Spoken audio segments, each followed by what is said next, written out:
السلام عليكم ورحمة الله وبركاته. صباح الخير. نلتقي اليوم مع شخصية مميزة موجودة معنا في كوالالمبور في ماليزيا، رائدة أعمال مميزة من إربد، من عروس الشمال، الأستاذة نوزت العزام.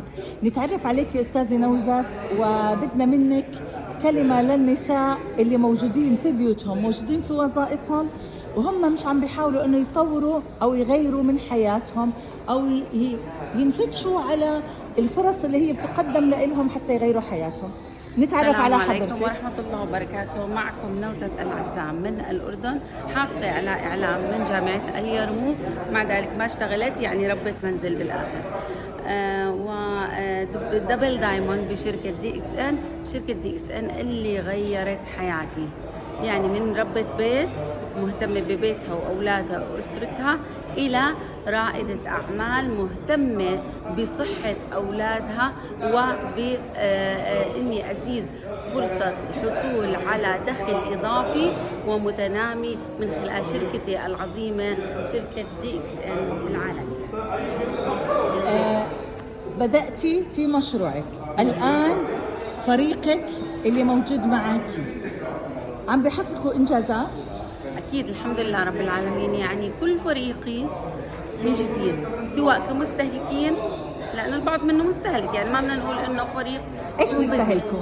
مستهلك يعني بيستهلكوا القهوة، الصابون، معجون الأسنان، المنتجات الطبيعية المنتجات، الصحية. يعني الاستبدال للمستهلكات اليومية اللي كل ست بيت بتحب إنها تجيبها لأولادها، أفضل المنتجات وأجودها. وفي بعض منهم باخذ المشروع كبزنس وكمستهلك. كبزنس. نعم. ايش حققتي انت كبزنس؟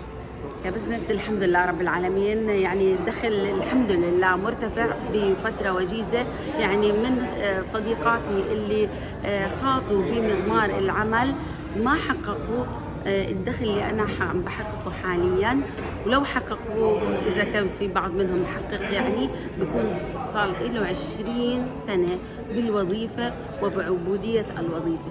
يعني بعض منهم بحل كان على الساعة 5، يعني ما شافوا أولادهم ولا بيتهم ولا اعتنوا بجانب اللي بيحكوه الأسري، أو عاشوا يعني الرفاهية، عاشوا حياة الحرية، يعني الحرية. يعني هن في الصبح وظيفة، بيرجعوا بدهم يطبخوا، مش عارفين يشوفوا بينما أنا قاعدة ببيتي، موبايلي بإيدي، أولادي معي، بطبخ، تلتقي بأعضاء فريقك عادي بأي وقت، لك الحرية بتلتقي معهم بأي وقت.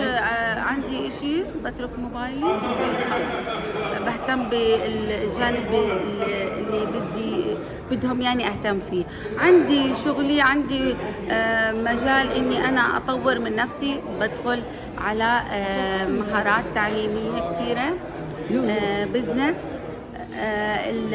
مهارة السوشيال ميديا، مهارة اللي هو التصوير، يعني كثير عندي مهارات كثيرة، كمان التسويق، تطوير الذات، يعني مهارات الواحد. هي واحد. اثنين، بطور حالي بناحية البزنس، بطور حالي ناحية الاستقطاب، بطور حالي بناحية الاهتمام بالأسرة، إني أدخل هذه المنتجات وأوضح الفكرة للناس من خلال إضافة هذه المنتجات لحياتي اليومية. بشاركهم أنا معظم. أنت لوحدك جاي لماليزيا؟ لوحدك جاي لماليزيا؟ مين معك من عائلتك؟ معي زوجي. هاي أحلى ميزة، يعني زوجي دائما يعني طول العمر هو اللي بياخذني على حسابه ونفقته على رحل سياحية. هالمرة أنا وياه على حساب شركة دي اكس ان. أهلا وسهلا فيكم، فخورة فيكي جدا. وأنا والله إني من يعني الحمد لله إنه قائدتي هدى طماز، إحنا كتير فخورين فيها. يعني أمس كل اللي طلعوا على الستيج رجال، المرأة المشرفة والوحيدة اللي طلعت على الستيج الست هدى، أيضا الست هنادي، بس قائدتنا المميزة الست هدى، شكر إلها، وشكر كمان للست هنادي اللي كمان موجودة على الستيج. يعني فخر إننا نشميات الأردن تكونوا أنتم موجودين على منصة وستيج TSIB.